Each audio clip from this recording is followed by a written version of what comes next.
வணக்கம். தடையும் செய்திகள் வாசிப்பவர் தமிழ்மொழி. முக்கிய செய்திகள். செம்மணி அகழ்வு பணிகள் தற்காலிகமாக நிறுத்தம். சுற்றுலா தலமாக உலகளவில் கவனம் பெற்றுள்ள இலங்கை. முகப்பூச்சுகள், வாசனை திரவியங்கள் வாங்குவோருக்கு எச்சரிக்கை. பிரகாஷ் உள்ளிட்ட பிரபல நடிகர் மீது சட்ட நடவடிக்கை. 2029 ஜனாதிபதி தேர்தலில் நாமல் ராஜபக்ச வேட்பாளர் மொட்டுக்கட்சி அறிவிப்பு. கனடாவில் 2 விமானங்கள் நேருக்கு நேர் மோதி விபத்து. உலகின் தலைசிறந்த மருத்துவமனைகளின் பட்டியல் வெளியாகியுள்ளது. யாழ்ப்பாணம் செம்மணி மனித புதைகுழியிலிருந்து இதுவரையில் மீட்கப்பட்ட எலும்புக்கூட்டு தொகுதிகளின் எண்ணிக்கை 65ஆக உயர்வடைந்துள்ளது. அதேவேளை 2ஆம் கட்ட அகழ்வு பணிகள் கடந்த 15 நாட்களாக தொடர்ச்சியாக இடம்பெற்று வந்த நிலையில் இன்றைய தினம் மதியத்துடன் தற்காலிகமாக அகழ்வு பணிகள் இடைநிறுத்தப்பட்டு எதிர்வரும் 21ஆம் தேதி முதல் மீள அகழ்வு பணிகளை முன்னெடுக்க உத்தேசிக்கப்பட்டுள்ளது. சுற்றுலா பயணிகளை ஏற்கும் உலகின் முதல் 3 நாடுகளில் ஒன்றாக இலங்கையும் பெயரிடப்பட்டுள்ளது.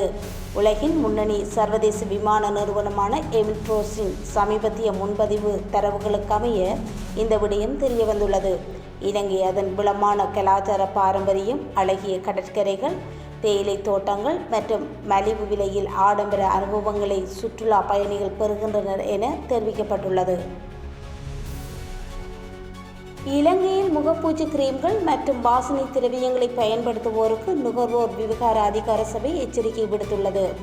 வெள்ளம்பட்டிய பகுதியில் வீடொன்றில் சட்டவிரோதமான முறையில் சேமித்து வைக்கப்பட்டிருந்த சுமார் 1 மில்லியன் ரூபாய் மதிப்புள்ள வாசனை திரவியங்கள் மற்றும் அழகு சாதன பொருட்கள் நுகர்வோர் விவகார அதிகார சபை அதிகாரிகளால் பறிமுதல் செய்யப்பட்டுள்ளன. இந்த சோதனையின் போது வெளிநாடுகளில் இருந்து இறக்குமதி செய்யப்பட்டதாக அறிவிக்கப்பட்ட 35 பிராண்டுகளைச் சேர்ந்த கிரீம்கள் உட்பட 4079 வாசனை திரவிய பொதிகள் கண்டுபிடிக்கப்பட்டன. இவை இறக்குமதி செய்யப்பட்டதற்கான எந்த சான்றுகளும் இல்லாத நிலையில் சோதனைகள் மேற்கொள்ளப்பட்டு வருகின்றன. இறக்குமதியாளர்கள் அல்லது உற்பத்தியாளரின் தகவல் இல்லாத வழங்குநர்களிடமிருந்து பொருட்களை வாங்க வேண்டாம் எனவும் அத்தகைய பொருட்களை விற்பனைக்கு வழங்க வேண்டாம் எனவும் சில்லறை விற்பனையாளர்களுக்கு அதிகார சபை அறிவித்துள்ளது. மேலும் அத்தகைய பொருட்களை வாங்குவதை தவிர்க்குமாறும் நுகர்வோர் விவகார அதிகார சபை கேட்டுக்கொண்டுள்ளது.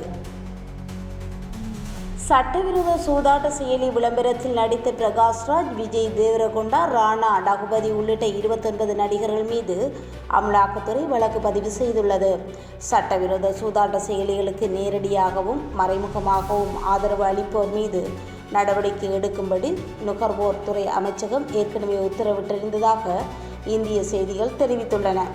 இந்நிலையில் சட்டவிரோத சூதாட்ட செயலி விளம்பரத்தில் நடித்த பிரகாஷ்ராஜ், விஜய் தேவரகொண்டா, ராணா டகுபதி உள்ளிட்ட 29 நடிகர்கள் மீது அமலாக்கத்துறை வழக்கு பதிவு செய்துள்ளது. விசாரணைக்கு நேரில் முன்னிலையாகுமாறு அமலாக்கத்துறை இவர்களுக்கு அறிவித்தல் அனுப்ப திட்டமிட்டுள்ளதாகவும் இந்திய தகவல்கள் தெரிவிக்கின்றன. 2029 நடைபெறவுள்ள ஜனாதிபதி தேர்தலில் பொதுஜன பெரமுன கட்சியின் ஜனாதிபதி வேட்பாளர் நாமல் ராஜபக்ச என்று அக்கட்சியின் பொதுச் செயலாளர் சாகர காரியவசம் அறிவித்தார். அவர் மேலும் தெரிவிக்கையில், 2029 ஜனாதிபதி தேர்தல் ஊடாக ஆட்சி மாற்றத்தை ஏற்படுத்துவோம். நாட்டை பொறுப்பேற்பதற்கு தகுதியான இளம் தலைவராக நாமல் ராஜபக்ச திகழ்கின்றார். அவரே எனது கட்சியின் வேட்பாளர். பொய் கூறி ஆட்சியை பிடித்தாலும் பொய் கூறி ஆட்சியை நடத்த முடியாது நிலை தேசிய மக்கள் சக்திக்கு ஏற்பட்டுள்ளது. மொட்டு கட்சியின் வாக்குகளே தேசிய மக்கள் சக்திக்கு சென்றது. எனவே அடுத்த தேர்தலில் எம்மால் வெல்ல முடியும் என்றார். கனடாவில் விமான பயிற்சியின் போது 2 விமானங்கள் நேருக்கு நேர் மோதி விபத்துக்குள்ளானதில் 2 உயிரிழந்துள்ளனர். மனிடோபா ஸ்டெயின் பேக் பகுதியில் விமானம் ஓட்டும் பயிற்சி மையம் ஒன்றில் குறித்த 2 தனித்தனியாக விமானத்தை இயக்கும் பயிற்சியில் ஈடுபட்டிருந்தனர். இருவரும் விமானத்தை தரையிறக்க முயன்ற வேளை 400 மீட்டர் உயரத்தில் இருவரின் விமானங்களும் மோதி விபத்துக்குள்ளாகின. விபத்துக்குள்ளான விமானங்கள் தீப்பிடித்ததில் சம்பவ இடத்திலேயே 2 உயிரிழந்துள்ளனர். சம்பவம் தொடர்பில் கனடா போக்குவரத்து பாதுகாப்பு சபை விசாரணைகளை நடத்தி வருவதாக கூறப்படுகின்றது. உலகின் மிகச்சிறந்த 250 மருத்துவமனைகளின் பட்டியல் வெளியாகியுள்ளது. முதல் 5 மருத்துவமனைகளில் 4 அமெரிக்காவை சேர்ந்தவை.